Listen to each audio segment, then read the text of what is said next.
We were seated at breakfast one morning, my wife and I, when the maid brought in a telegram. It was from Sherlock Holmes and ran in this way: "Have you a couple of days to spare? Have just been wired for from the west of England in connection with Boscombe Valley tragedy. Shall be glad if you will come with me. Air and scenery perfect. Leave Paddington by the 11:15. What do you say, dear?" said my wife, looking across at me. "Will you go?" I really don't know what to say. I have a fairly long list at present. "Oh, Anstruther would do your work for you. You have been looking a little pale lately. I think that the change would do you good. And you are always so interested in Mr. Sherlock Holmes's cases. I should be ungrateful if I were not, seeing what I gained through one of them," I answered. "But if I am to go, I must pack at once, for I have only half an hour. My experience of camp life in Afghanistan had at least had the effect of making me a prompt and ready traveler.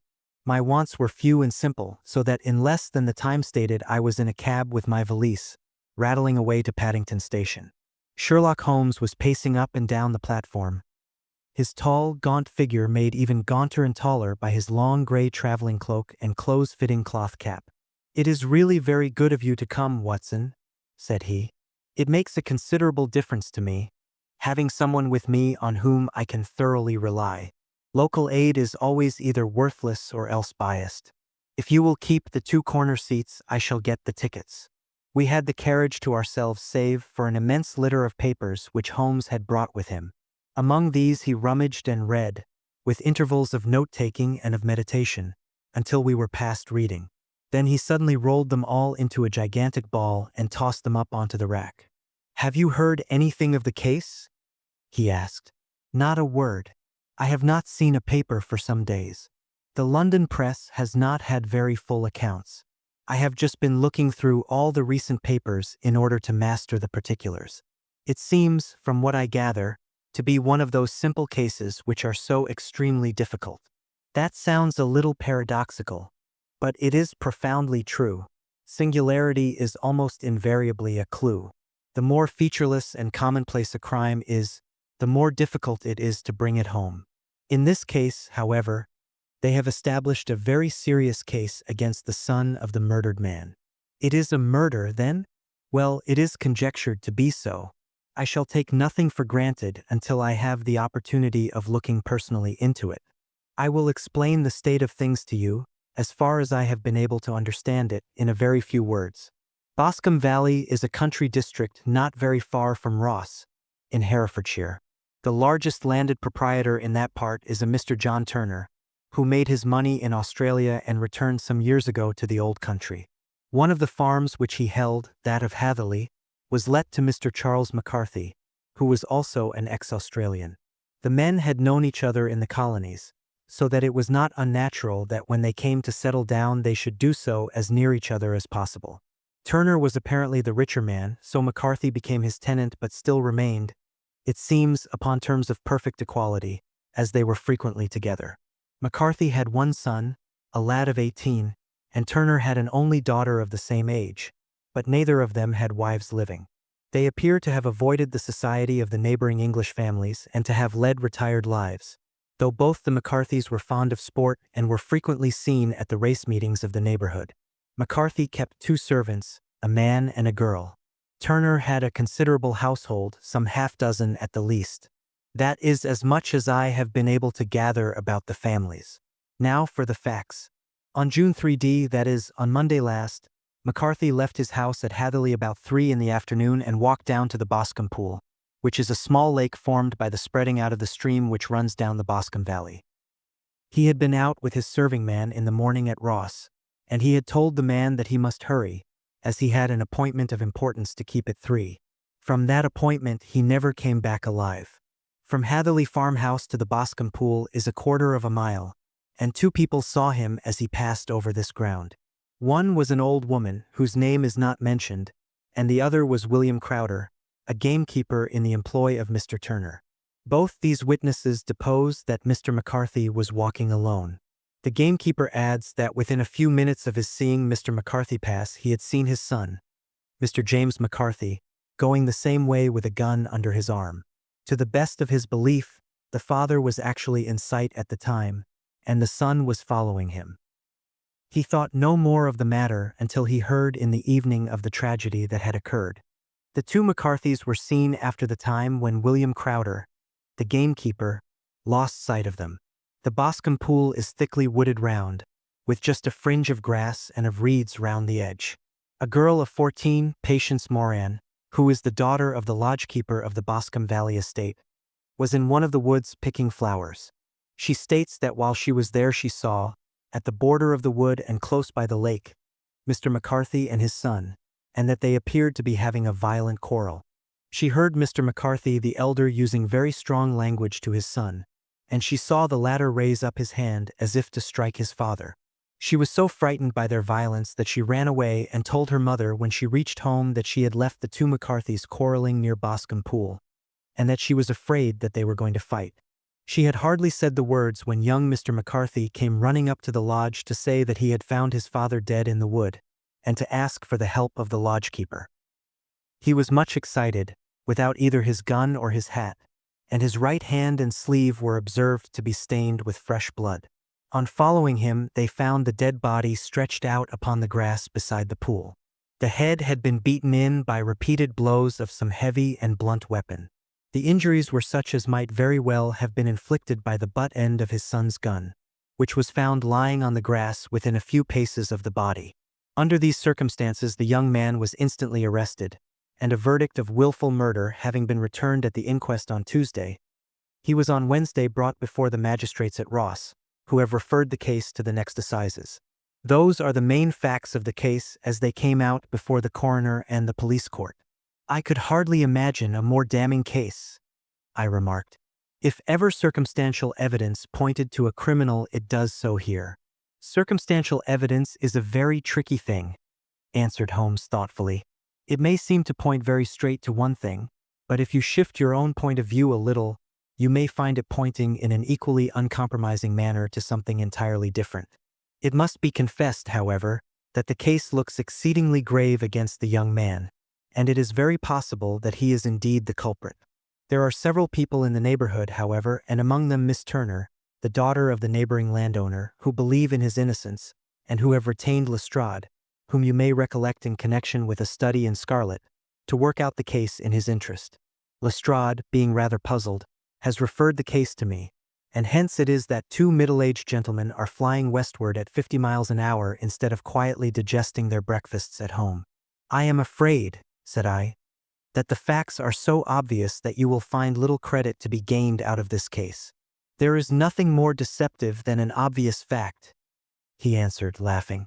Besides, we may chance to hit upon some other obvious facts which may have been by no means obvious to Mr. Lestrade. You know me too well to think that I am boasting when I say that I shall either confirm or destroy his theory by means which he is quite incapable of employing, or even of understanding. To take the first example to hand, I very clearly perceive that in your bedroom the window is upon the right-hand side, and yet I question whether Mr. Lestrade would have noted even so self-evident a thing as that. How on earth? My dear fellow, I know you well. I know the military neatness which characterizes you.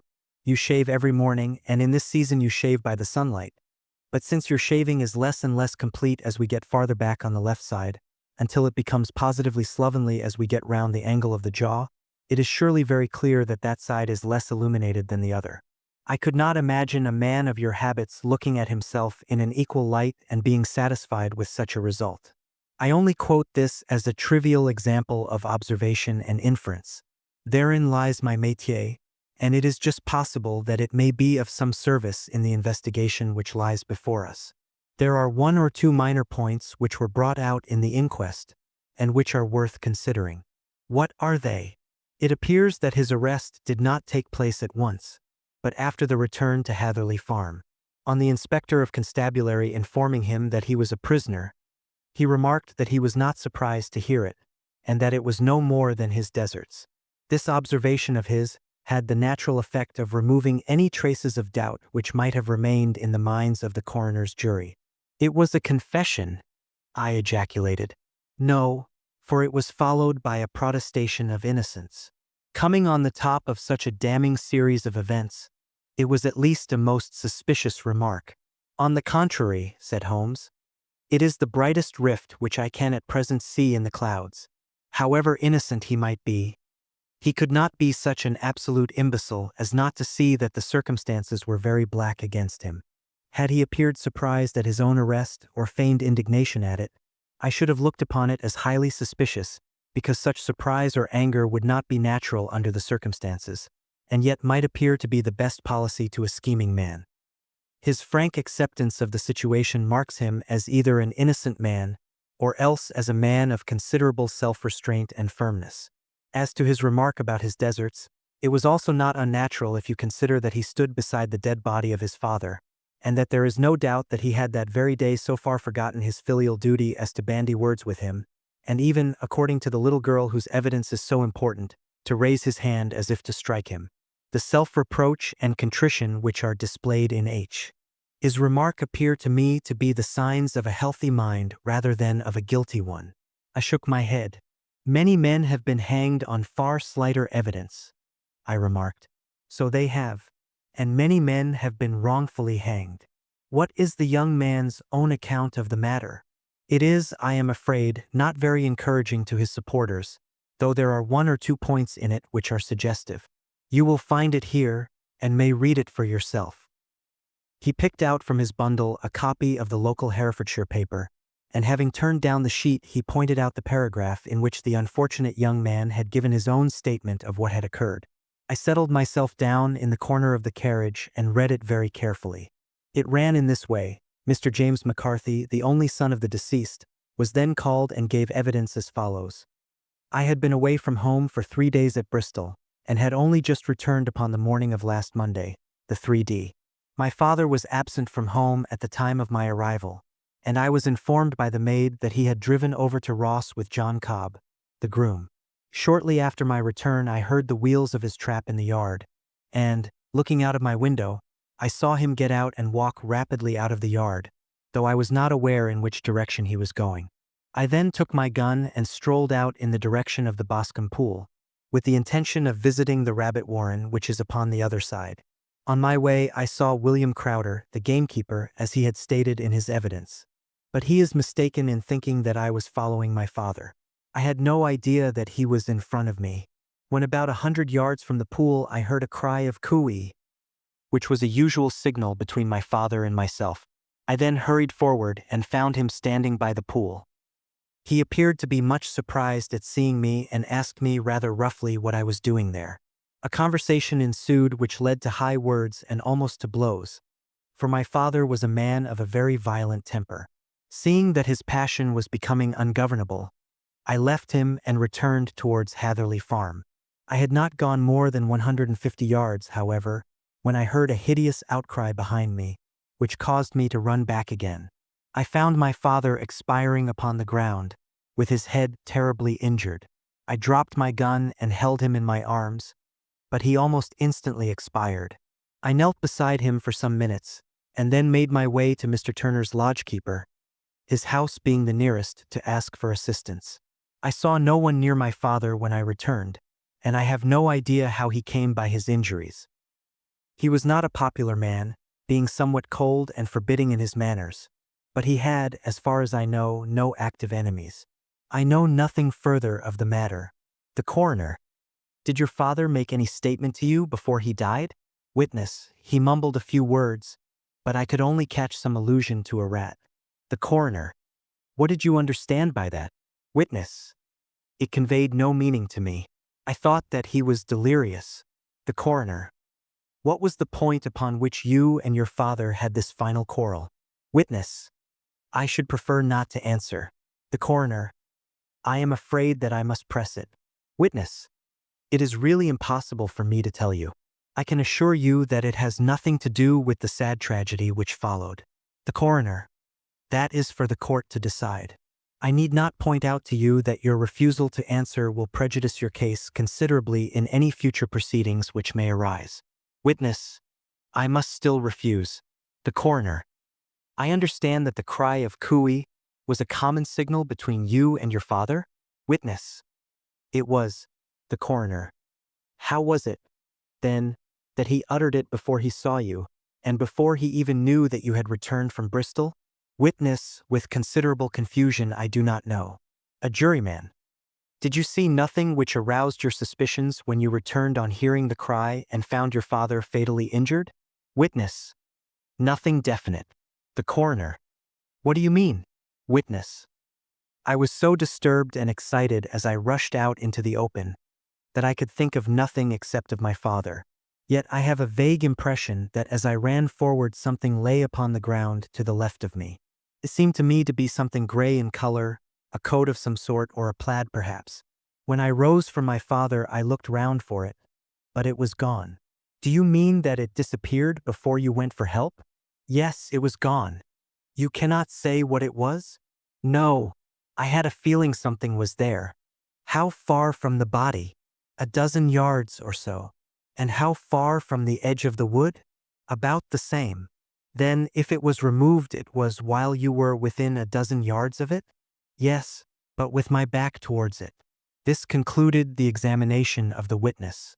I see, said I as I glanced down the column, that the coroner in his concluding remarks was rather severe upon young McCarthy.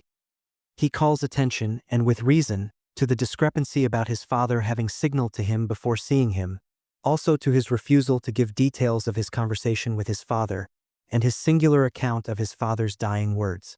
They are all, as he remarks, very much against the sun. Holmes laughed softly to himself and stretched himself out upon the cushioned seat. Both you and the coroner have been at some pains, said he, to single out the very strongest points in the young man's favor. Don't you see that you alternately give him credit for having too much imagination and too little? Too little if he could not invent a cause of quarrel which would give him the sympathy of the jury. Too much if he evolved from his own inner consciousness anything so outré as a dying reference to a rat and the incident of the vanishing cloth. No, sir, I shall approach this case from the point of view that what this young man says is true, and we shall see whither that hypothesis will lead us. And now here is my pocket Petrarch, and not another word shall I say of this case until we are on the scene of action. We lunch at Swindon, and I see that we shall be there in 20 minutes. It was nearly 4 o'clock when we at last, after passing through the beautiful Stroud Valley, and over the broad gleaming Severn, found ourselves at the pretty little country town of Ross. A lean, ferret-like man, furtive and sly-looking, was waiting for us upon the platform. In spite of the light brown dust coat and leather leggings which he wore in deference to his rustic surroundings, I had no difficulty in recognizing Lestrade of Scotland Yard. With him we drove to the Hereford Arms, where a room had already been engaged for us. I have ordered a carriage, said Lestrade as we sat over a cup of tea. I knew your energetic nature, and that you would not be happy until you had been on the scene of the crime. It was very nice and complimentary of you, Holmes answered. It is entirely a question of barometric pressure. Lestrade looked startled. I do not quite follow, he said. How is the glass? 29, I see. No wind, and not a cloud in the sky. I have a case full of cigarettes here which need smoking, and the sofa is very much superior to the usual country hotel abomination. I do not think that it is probable that I shall use the carriage tonight. Lestrade laughed indulgently. You have, no doubt, already formed your conclusions from the newspapers, he said. The case is as plain as a pikestaff, and the more one goes into it, the plainer it becomes. Still, of course, one can't refuse a lady, and such a very positive one, too. She had heard of you, and would have your opinion, though I repeatedly told her that there was nothing which you could do which I had not already done. Why? Bless my soul! Here is her carriage at the door. He had hardly spoken before there rushed into the room one of the most lovely young women that I have ever seen in my life, her violet eyes shining, her lips parted, a pink flush upon her cheeks, all thought of her natural reserve lost in her overpowering excitement and concern. "Oh, Mr. Sherlock Holmes!" she cried, glancing from one to the other of us, and finally, with a woman's quick intuition, fastening upon my companion. "I am so glad that you have come. I have driven down to tell you so. I know that James didn't do it. I know it, and I want you to start upon your work knowing it, too. Never let yourself doubt upon that point. We have known each other since we were little children, and I know his faults as no one else does. But he is too tender-hearted to hurt a fly. Such a charge is absurd to anyone who really knows him. I hope we may clear him, Miss Turner, said Sherlock Holmes. You may rely upon my doing all that I can. But you have read the evidence. You have formed some conclusion. Do you not see some loophole, some flaw? Do you not yourself think that he is innocent? I think that it is very probable. There now, she cried, throwing back her head and looking defiantly at Lestrade. You hear. He gives me hopes. Lestrade shrugged his shoulders. I am afraid that my colleague has been a little quick in forming his conclusions, he said. But he is right. Oh, I know that he is right. James never did it. And about his quarrel with his father, I am sure that the reason why he would not speak about it to the coroner was because I was concerned in it. In what way? Asked Holmes. It is no time for me to hide anything. James and his father had many disagreements about me. Mr. McCarthy was very anxious that there should be a marriage between us. James and I have always loved each other as brother and sister, but of course he is young and has seen very little of life yet, and well, he naturally did not wish to do anything like that yet. So there were quarrels, and this, I am sure, was one of them. And your father? Asked Holmes. Was he in favor of such a union? No, he was averse to it also. No one but Mr. McCarthy was in favor of it.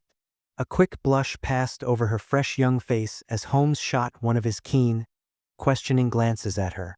Thank you for this information, said he. May I see your father if I call tomorrow? I am afraid the doctor won't allow it. The doctor? Yes, have you not heard? Poor father has never been strong for years back. But this has broken him down completely. He is taken to his bed, and Dr. Willows says that he is a wreck and that his nervous system is shattered. Mr. McCarthy was the only man alive who had known Dad in the old days in Victoria. Ha! In Victoria. That is important. Yes, at the mines. Quite so. At the gold mines where, as I understand, Mr. Turner made his money. Yes, certainly. Thank you, Miss Turner. You have been of material assistance to me. You will tell me if you have any news tomorrow. No doubt you will go to the prison to see James. Oh, if you do, Mr. Holmes, do tell him that I know him to be innocent. I will, Miss Turner. I must go home now, for Dad is very ill, and he misses me so if I leave him. Goodbye, and God help you in your undertaking. She hurried from the room as impulsively as she had entered, and we heard the wheels of her carriage rattle off down the street. I am ashamed of you, Holmes, said Lestrade with dignity after a few minutes' silence. Why should you raise up hopes which you are bound to disappoint? I am not over-tender of heart, but I call it cruel. I think that I see my way to clearing James McCarthy, said Holmes. Have you an order to see him in prison? Yes, but only for you and me. Then I shall reconsider my resolution about going out. We have still time to take a train to Hereford and see him tonight. Ample. Then let us do so. Watson, I fear that you will find it very slow, but I shall only be away a couple of hours. I walked down to the station with them, and then wandered through the streets of the little town, finally returning to the hotel, where I lay upon the sofa and tried to interest myself in a yellow-backed novel. The puny plot of the story was so thin, however, when compared to the deep mystery through which we were groping, and I found my attention wander so continually from the fiction to the fact, that I at last flung it across the room and gave myself up entirely to a consideration of the events of the day.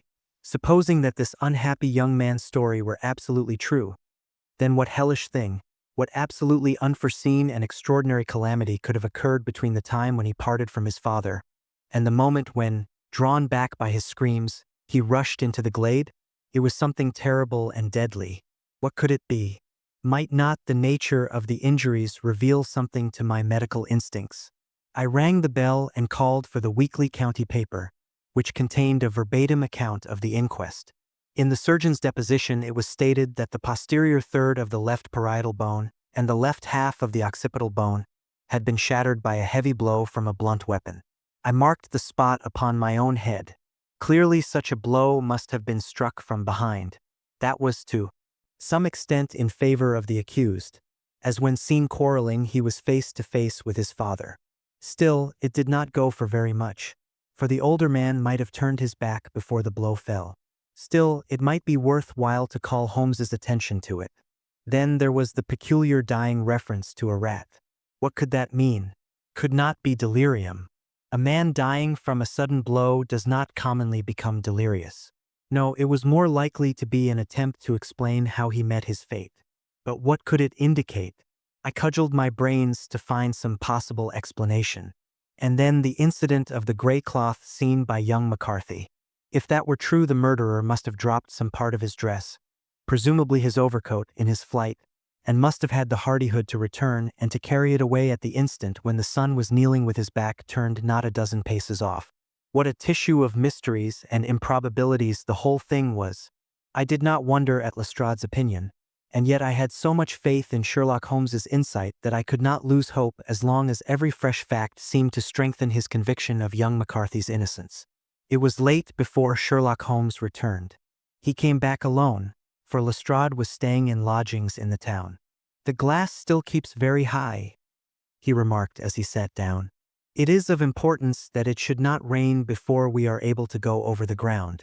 On the other hand, a man should be at his very best and keenest for such nice work as that, and I did not wish to do it when fagged by a long journey. I have seen young McCarthy. And what did you learn from him? Nothing. Could he throw no light? None at all. I was inclined to think at one time that he knew who had done it and was screening him or her, but I am convinced now that he is as puzzled as everyone else. He is not a very quick-witted youth, though comely to look at and, I should think, sound at heart. I cannot admire his taste," I remarked. "If it is indeed a fact that he was averse to a marriage with so charming a young lady as this Miss Turner. Ah, thereby hangs a rather painful tale. This fellow is madly, insanely in love with her, but some 2 years ago, when he was only a lad, and before he really knew her, for she had been away 5 years at a boarding school, what does the idiot do but get into the clutches of a barmaid in Bristol and marry her at a registry office? No one knows a word of the matter, but you can imagine how maddening it must be to him to be upbraided for not doing what he would give his very eyes to do, but what he knows to be absolutely impossible.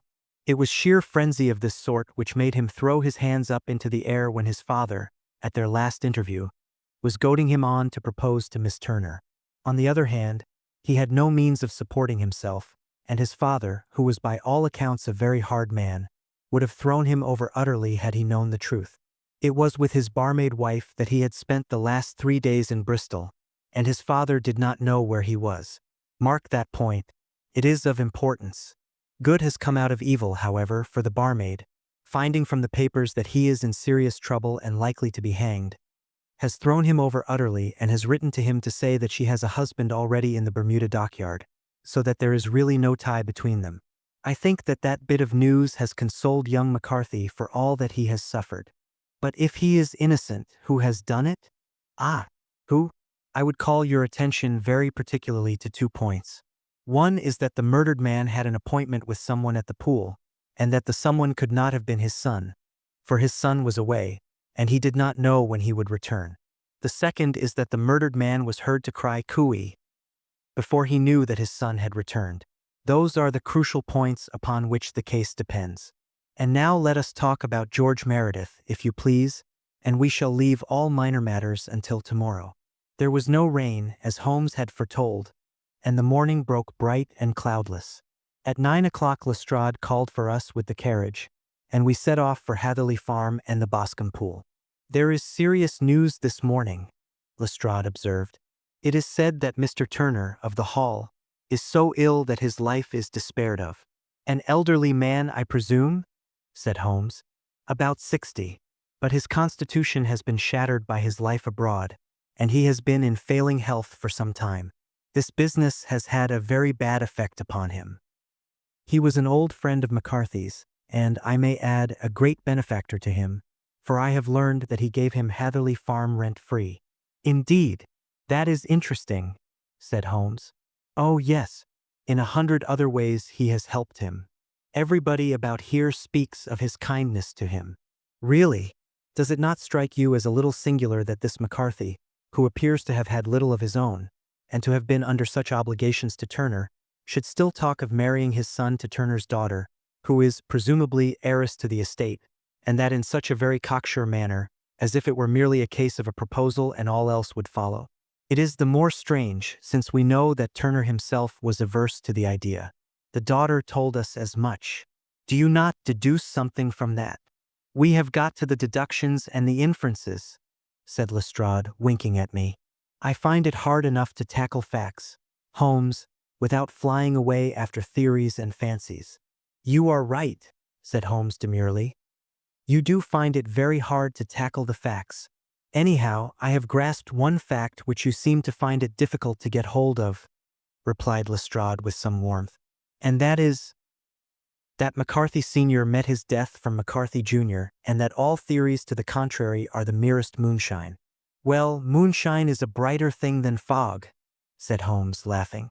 But I am very much taken if this is not Hatherley Farm upon the left. Yes, that is it. It was a widespread, comfortable-looking building, two-storied, slate-roofed, with great yellow blotches of lichen upon the gray walls. The drawn blinds and the smokeless chimneys, however, gave it a stricken look, as though the weight of this horror still lay heavy upon it.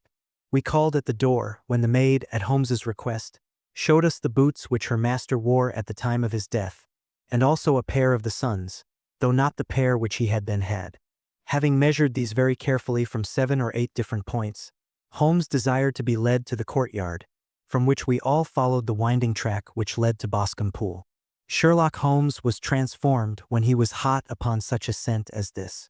Men who had only known the quiet thinker and logician of Baker Street would have failed to recognize him.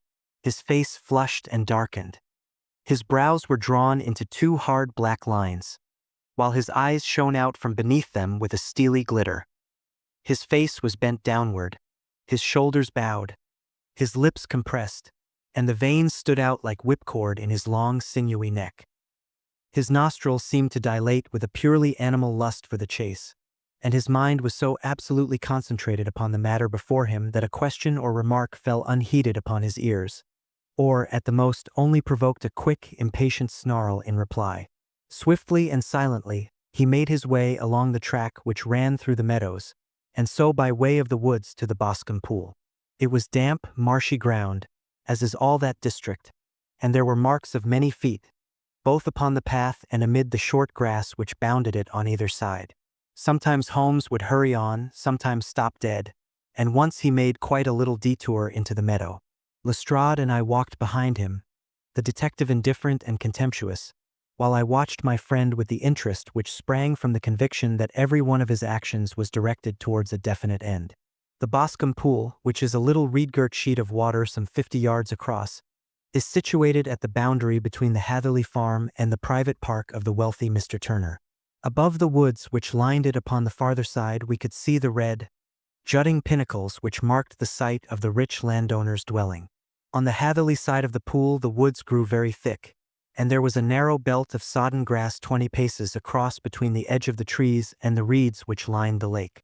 Lestrade showed us the exact spot at which the body had been found, and, indeed, so moist was the ground, that I could plainly see the traces which had been left by the fall of the stricken man. To Holmes, as I could see by his eager face and peering eyes, very many other things were to be read upon the trampled grass. He ran round, like a dog who is picking up a scent, and then turned upon my companion. "What did you go into the pool for?" he asked. "I fished about with a rake. I thought there might be some weapon or other trace. But how on earth—" "Oh, tut tut. I have no time. That left foot of yours with its inward twist is all over the place. A mole could trace it, and there it vanishes among the reeds. Oh, how simple it would all have been had I been here before they came like a herd of buffalo and wallowed all over it. Here is where the party with the lodgekeeper came, and they have covered all tracks for 6 or 8 feet round the body. But here are 3 separate tracks of the same feet." He drew out a lens and lay down upon his waterproof to have a better view, talking all the time rather to himself than to us. "These are young McCarthy's feet.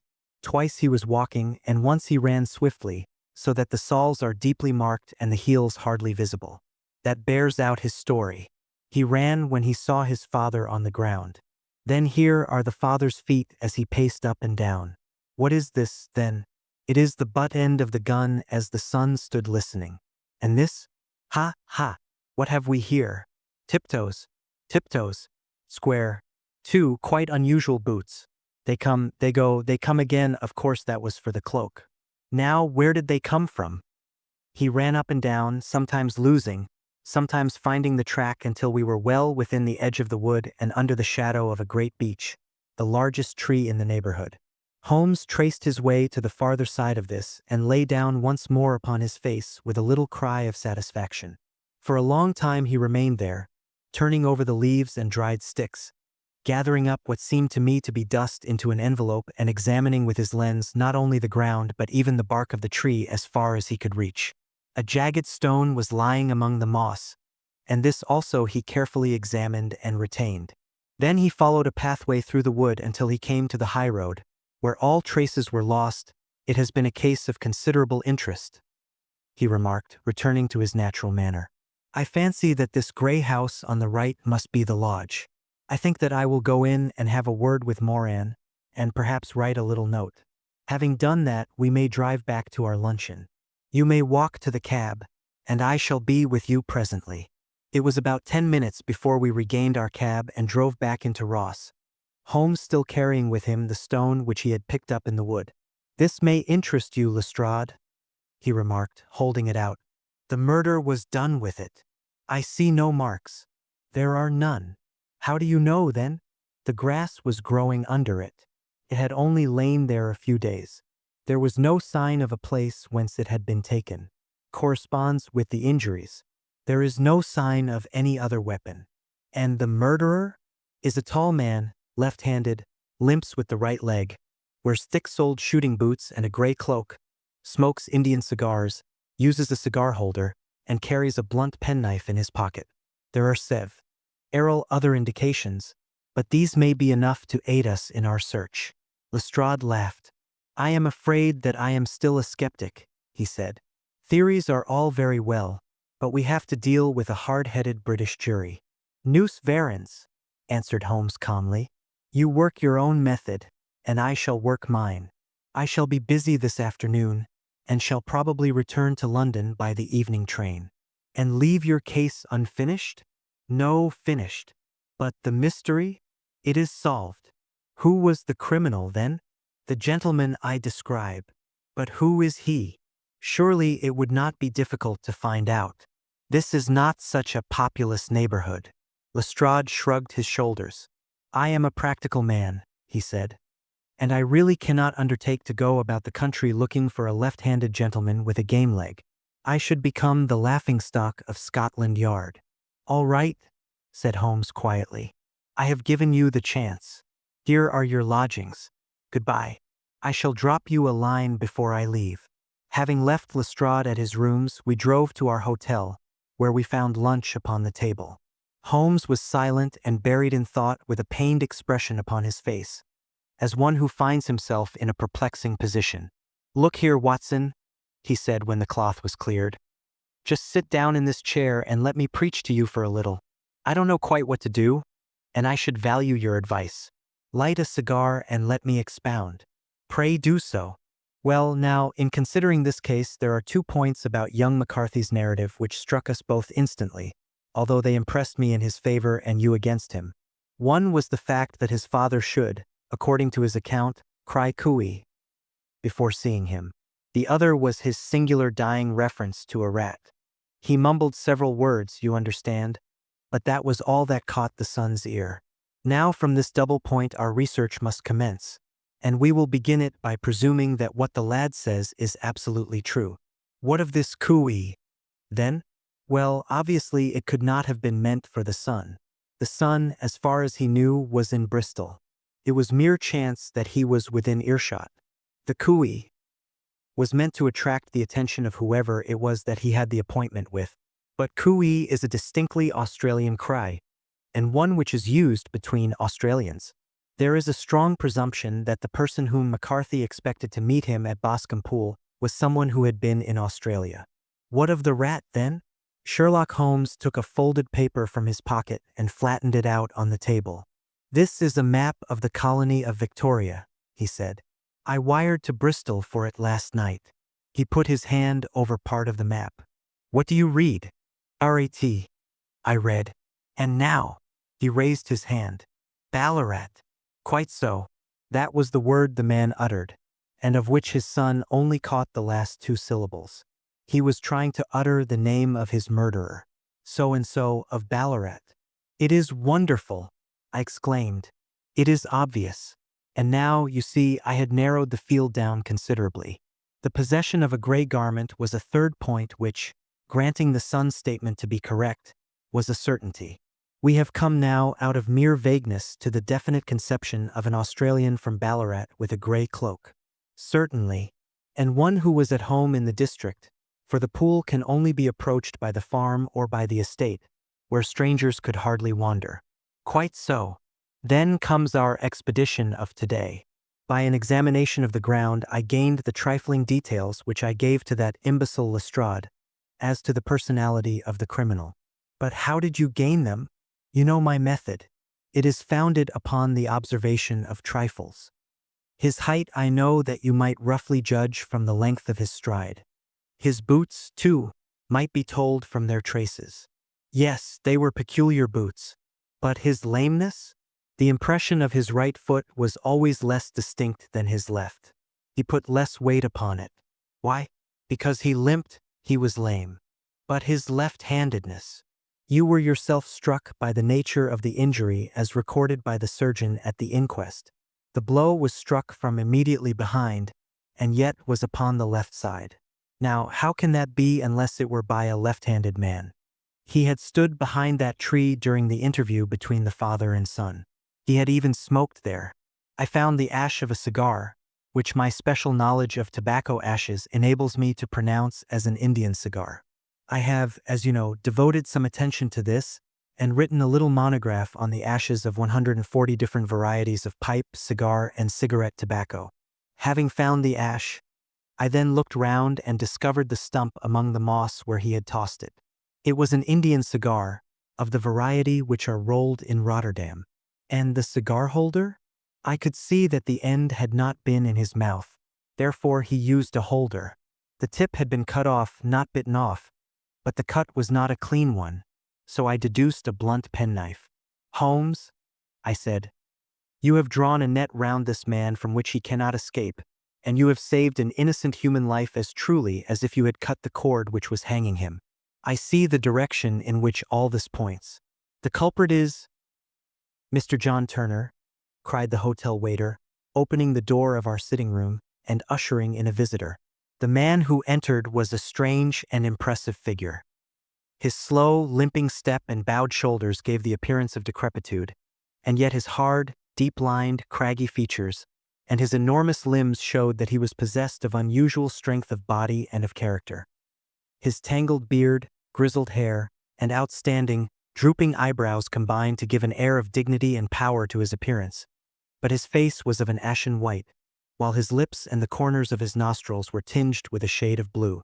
It was clear to me at a glance that he was in the grip of a deadly and chronic disease. Pray sit down on the sofa, said Holmes gently. You had my note? Yes, the lodgekeeper brought it up. You said that you wished to see me here to avoid scandal. I thought people would talk if I went to the hall. And why did you wish to see me? He looked across at my companion with despair in his weary eyes, as though his question was already answered. Yes, said Holmes, answering the look rather than the words. It is so. I know all about McCarthy. The old man sank his face in his hands. God help me, he cried. But I would not have let the young man come to harm. I give you my word that I would have spoken out if it went against him at the assizes. I am glad to hear you say so, said Holmes gravely. I would have spoken now had it not been for my dear girl. It would break her heart. It will break her heart when she hears that I am arrested. It may not come to that, said Holmes. What? I am no official agent. I understand that it was your daughter who required my presence here, and I am acting in her interests. Young McCarthy must be got off, however. I am a dying man, said old Turner. I have had diabetes for years. My doctor says it is a question whether I shall live a month. Yet I would rather die under my own roof than in a jail. Holmes rose and sat down at the table with his pen in his hand and a bundle of paper before him. "Just tell us the truth," he said. "I shall jot down the facts. You will sign it, and Watson here can witness it. Then I could produce your confession at the last extremity to save young McCarthy. I promise you that I shall not use it unless it is absolutely needed." "It's as well," said the old man. "It's a question whether I shall live to the assizes, so it matters little to me, but I should wish to spare Alice the shock. And now I will make the thing clear to you. It has been a long time in the acting, but will not take me long to tell. You didn't know this dead man, McCarthy. He was a devil incarnate. I tell you that. God keep you out of the clutches of such a man as he. His grip has been upon me these 20 years, and he has blasted my life. I'll tell you first how I came to be in his power. It was in the early 60s at the diggings. I was a young chap then, hot-blooded and reckless, ready to turn my hand at anything. I got among bad companions, took to drink, had no luck with my claim, took to the bush, and in a word became what you would call over here a highway robber. There were 6 of us, and we had a wild, free life of it, sticking up a station from time to time, or stopping the wagons on the road to the diggings. Black Jack of Ballarat was the name I went under, and our party is still remembered in the colony as the Ballarat Gang. One day a gold convoy came down from Ballarat to Melbourne, and we lay in wait for it and attacked it. There were 6 troopers and 6 of us, so it was a close thing, but we emptied 4 of their saddles at the first volley. 3 of our boys were killed, however, before we got the swag. I put my pistol to the head of the wagon driver, who was this very man McCarthy. I wished to the Lord that I had shot him then, but I spared him, though I saw his wicked little eyes fixed on my face, as though to remember every feature. We got away with the gold, became wealthy men, and made our way over to England without being suspected. There I parted from my old pals and determined to settle down to a quiet and respectable life.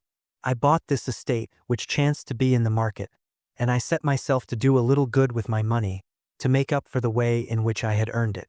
I married, too, and though my wife died young, she left me my dear little Alice. Even when she was just a baby, her wee hand seemed to lead me down the right path as nothing else had ever done. In a word, I turned over a new leaf and did my best to make up for the past. All was going well when McCarthy laid his grip upon me. I had gone up to town about an investment, and I met him in Regent Street with hardly a coat to his back or a boot to his foot. "Here we are, Jack," says he, touching me on the arm. "We'll be as good as a family to you. There's 2 of us, me and my son, and you can have the keeping of us. If you don't, it's a fine, law-abiding country is England, and there's always a policeman within hail." Well, down they came to the West Country. There was no shaking them off, and there they have lived rent-free on my best land ever since. There was no rest for me, no peace, no forgetfulness. Turn where I would, there was his cunning, grinning face at my elbow.